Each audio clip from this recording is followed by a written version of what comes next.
Morning, everybody. You know my buddy. It's episode 5 of the Bucks Are Cowards podcast. Got another one coming for you. Today, I would like to talk about patience and being selective in the bets that you place. A lot of us, myself included, for shit sure, like to gamble on sports every single day. And you know what? It's not easy to do that. It's really tough to win every single day. It's tough to have a profitable day every single day. Um, I know a lot of people who don't bet every day. You know, they just bet a little bit more when they actually do place a wager. And I've been trying it this past, week, 2 weeks, and it's been going pretty smooth. I don't have any real complaints about it. I haven't been betting every single day. It's good for my mental health, honestly. But not saying that I won't go back to it. It's just difficult to do it every single day because we're in an industry that's set up for us to lose. So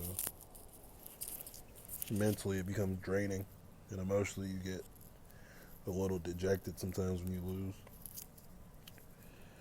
And it's normal. Again, you're not the only person dealing with it, going through it. If you are dealing with it, if you aren't dealing with emotional problems from gambling, then you don't really bet money for real. I guess maybe you're just really, really emotionally developed. But none of those apply to me or most people listening to this. So for us normal people out there, yeah, just pick your spots. Don't feel like you got to bet every day. You know, you can still do research every day. You can still be in the gambling mindset or space, so to speak, every day for sure. But just as far as playing something because you feel like you got to play it, or oh, it's a game on, let me cook a parlay for this game. Nah, bro, this shit is about making money. A lot of people bet on games just to watch them, myself included for sure, and that's just not long term what you're supposed to be doing. So just something to keep in mind. But what has been working for me with my little selectiveness is the live betting. Um, Live betting is cool to me for a number of reasons. First reason is that you're getting better lines most of the time than what you could have got in the fucking start of the game or before it started, right? Yeah, like last live bet I did was Kyrie Irving. Yeah, him for 17 points. Yeah. And it wasn't a fucking minus 900 either. It was actually solid value. I put like 25 on it and I won 22 back. So it wasn't like some juiced ass play.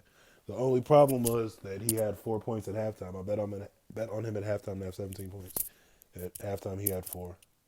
So in the second half, he needed to score 13. That's math. He ended the game with 34. So everyone who bet on him before the game, it was like, what, 27? And he needed 26 or 28 points. So everybody, got their money.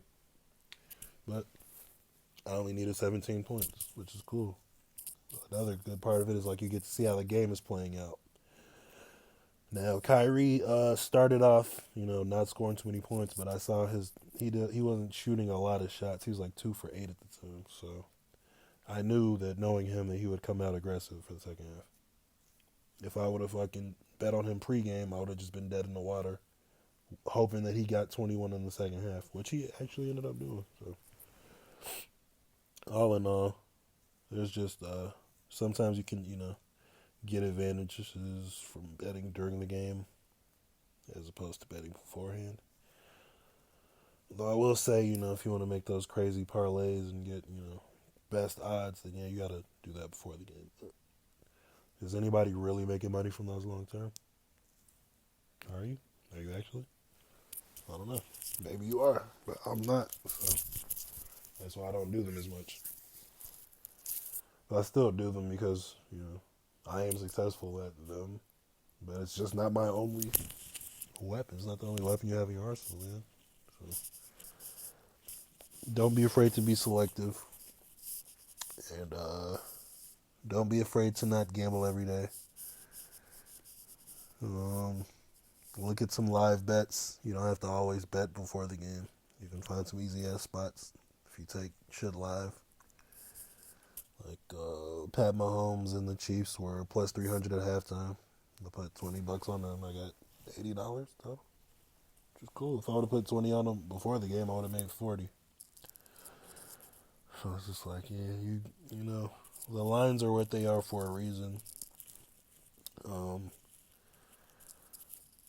in Kyrie's case, we knew pregame he was a good bet to have 25 points, even though he had 4 at halftime. So I was kind of thinking, like, okay, he's projected for 25 in the game. He should get at least 12, 13 second half. And the books kind of, adjusted it like that as well because they added 13 to the 4 he had. He's just having 25 for the second half, which is kind of smart by them, I guess, looking at it. I didn't really think about that before I said it out loud, but, it's pretty smart by them. But if I could get him to to have 17 points at, fair value, I'm going to do that 10 times out of 10 because it's fucking Kyrie Irving. Like, what are we talking about? Same with the Chiefs. I really wanted the Eagles to win the game. I genuinely wanted them to win. But if I'm getting fucking 3-1 on Pat Mahomes when he's down 10 points, knowing that they get the ball back first, I mean, it's not really too difficult to discern that this is something worth investing in. But I don't know. This is just my thoughts. Just stuff I'm trying to, help others with.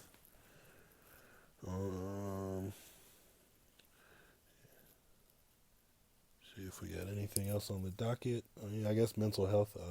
I'm recording this on Valentine's Day, so if anybody's lonely or whatever, what I'm saying, don't let your emotions affect decisions you make with money. Like if you're lonely or sad or something, don't try to just make a sports bet thinking that I'm gonna hit this and be okay for the night. I was talking to my dad recently. Something he told me that stuck with me very hard. Pause was that you should not make financial decisions when you're emotional about your own money. He said it's better to make decisions about other people's money when you're emotionally distraught. So that's something I definitely wanted to make sure everybody got as well. Especially on a day like, Valentine's Day. I'm actually recording this the day after, but, it's a really, really emotional day for a lot of people. And sports books kind of know that, so we'll take your money if you let them. So just make sure you guys, keep all this stuff in mind. Oh shit! I dropped my headphones, man. I got them now. So anything else for the day? Oh yeah, we got Bayern Munich to win the Champions League. They just beat PSG yesterday. Going with that. Took that other day at plus 600. Let's see what it's at now. Somebody actually asked me about it right now, so gonna check it on out.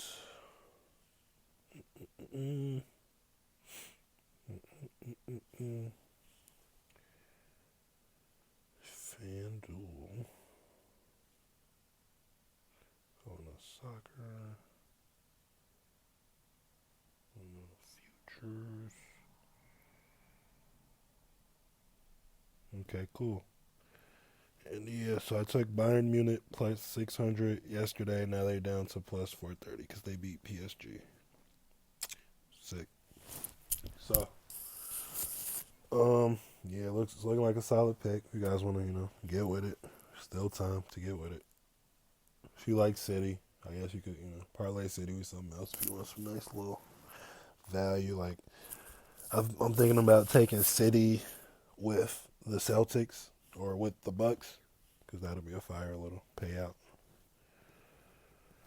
As opposed to putting like 1,000 on fucking Man City to make,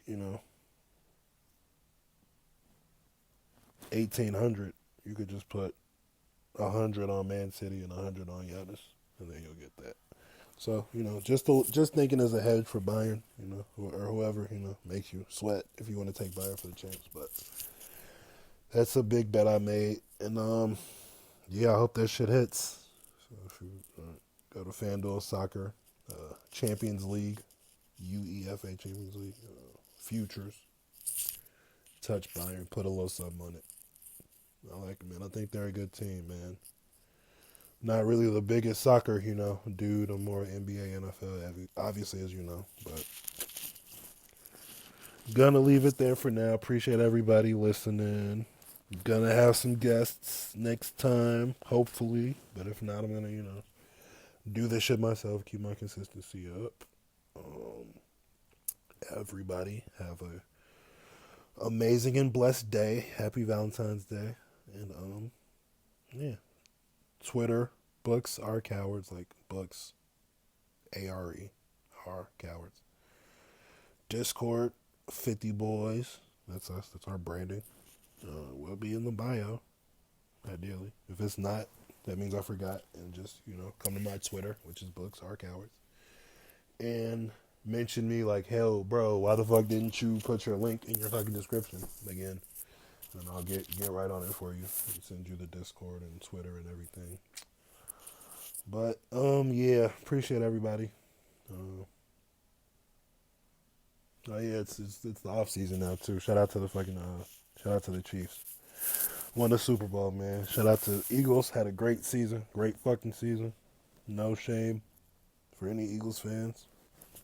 Anybody who's trying to make the Eagles feel bad for losing the Super Bowl, you're a toxic bitch.